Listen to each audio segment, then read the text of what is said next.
Seguro que ustedes, todos o casi todos, han oído hablar de Luis Bárcenas. Bueno, desde hace 3, 4 o 5 meses ha desaparecido de la circulación. ¿Alguien sabe dónde está? Está en la cárcel, evidentemente. Está en la cárcel. Pero el Partido Popular, el Gobierno y sus medios de comunicación, que son muchos, se han encargado de que desaparezca de la circulación este tema. Y, efectivamente, el innombrable no apareció ni en el debate sobre el Estado de la Nación. Y, sin embargo, como digo, es el paradigma, es la muestra, es el ejemplo máximo de lo que es corrupción. Lamentablemente no es el ejemplo único, es decir, basta echar un vistazo al periódico, basta oír la radio, basta escuchar los telediarios para sentirse abrumado, sentirse decepcionado, sentirse enormemente triste por la proliferación de casos de corrupción. No digamos en Cataluña, por supuesto, de la que Pujol hablaba en su época que era un oasis, es un oasis de podredumbre en estos momentos, no digamos en Andalucía, no digamos en muchos otros sitios. En Galicia, por ejemplo, el otro día pues abrieron el periódico y veían en las 4 provincias de la Comunidad Gallega, pues hay casos de corrupción. En estos momentos va a haber como unos 500 o 600 imputados políticos y empresarios.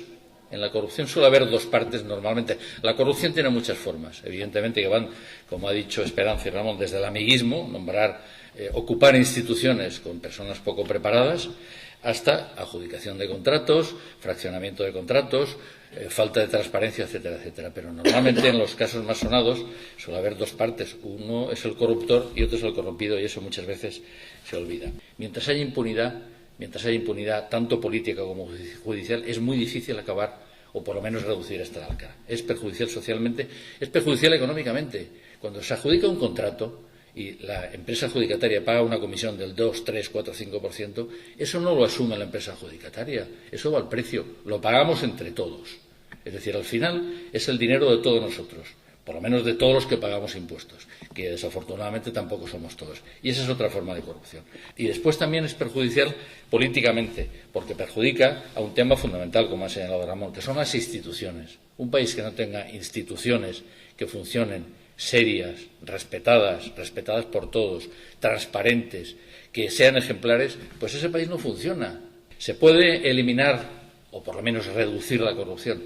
Eliminar no lo sé, al final los seres humanos no somos ángeles, pero evidentemente lo que hay que poner es mecanismos de control, mecanismos de prevención y mecanismos de sanción para tratar de que seamos lo más angelicales posibles. Antes me preguntaba una periodista, me ha hecho una pregunta que me ha parecido muy interesante, es decir, ¿existe voluntad política para acabar con la corrupción, para luchar contra la corrupción, para reducirla? Y yo le he dicho, mire usted, ese es el primer requisito, es decir, que haya voluntad política, para lo cual primero tienes que estar convencido y segundo, estar dispuesto a enfrentar intereses muy poderosos. Aquí, especialmente en las grandes corrupciones, en las grandes tramas de corrupción, hay que enfrentar intereses muy poderosos. Entonces, se puede reducir con voluntad política, incluso tratar de eliminar, y ese debe ser el objetivo, porque al final es una cuestión de supervivencia como país. Eliminar la corrupción se puede primero con voluntad política. ¿En qué ámbitos? Pues hay 2 grandes ámbitos. Uno es el de las normas, la legislación, y otro es el de los propios partidos. Revisar y sanear los mecanismos de financiación de los partidos. Eso se debe hacer. Se debe hacer también el tema de la transparencia. Es decir, todas las instituciones tienen la obligación de ser transparentes.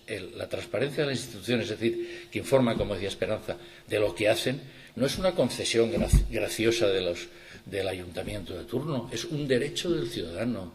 Y sobre una gran parte de estos temas nosotros hemos presentado, tanto en la Asamblea de Madrid como en el Congreso de los Diputados, una serie de iniciativas legislativas que normalmente han sido rechazadas, después de decir que éramos demagogos, oportunistas, que queremos desprestigiar las instituciones. Nosotros no queremos desprestigiar las instituciones en la política. Lo que queremos es volver a prestigiarlas, volver a que el ciudadano crea en las instituciones, crea en las personas que están en las instituciones y que al final administran el dinero del contribuyente. No es posible que comportamientos delictivos, presuntamente delictivos, fraudulentos, corruptos, queden sin castigo. No es posible. Es decir, no es posible que haya una serie de personas que se han dedicado a gestionar muy mal y a robar, hay que decirlo textualmente, en las cajas de ahorros, que han desaparecido de la circulación, se vayan a su casa con indemnizaciones de 8, 10, 15, 20 millones de euros. Eso no puede quedar impune. Hay que sancionarlos. Y como decía la película de Berlanga, todos a la cárcel, o casi todos.